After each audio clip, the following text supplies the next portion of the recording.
Una banda specializzata negli assalti agli sportelli bancomat di istituti di credito e uffici postali, attiva tra le regioni Veneto, Liguria e Toscana. Trasfertisti specializzati negli assalti ai bancomat. Sono 5 le ordinanze di custodia cautelare in carcere eseguite dai carabinieri del comando provinciale di Treviso, 18 le perquisizioni tra Veneto, Toscana e Liguria.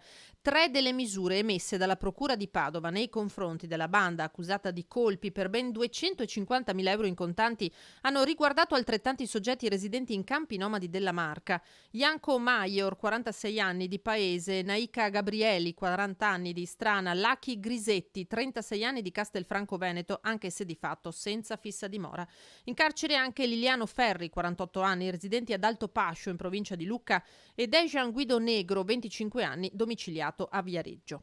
Le indagini dei carabinieri, che sono state coordinate dalla Procura di Padova, hanno accertato che la banda aveva la disponibilità di ordigni esplosivi con cui far saltare in aria i bancomat, una pistola semiautomatica e scanner con cui intercettare le frequenze delle forze dell'ordine. Il gruppo si muoveva dal Veneto in Liguria e in Toscana con un'auto di grossa cilindrata risultata rubata e con targhe clonate. Non dunque ladri improvvisati, ma una banda estremamente pericolosa, viste le modalità d'azione. Furto aggravato, riciclaggio, detenzione e porto d'armi da fuoco ed esplosivo, le accuse. In azione all'alba di oggi i militari del nucleo investigativo di Treviso, in collaborazione con i colleghi dei comandi di Lucca, Pistoia, Prato, Grosseto, Massa Carrara, Brescia e La Spezia.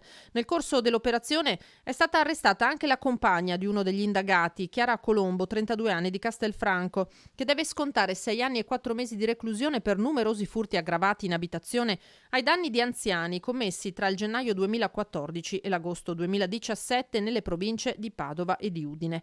Le basi del gruppo erano in provincia di Treviso e Pistoia, dove la banda trovava rifugio in garage d'alloggi. Tra gli assalti ai bancomat a cui fa riferimento l'ordinanza, quelli del 29 febbraio a Empoli, San Miniato ed Amelia in provincia di La Spezia.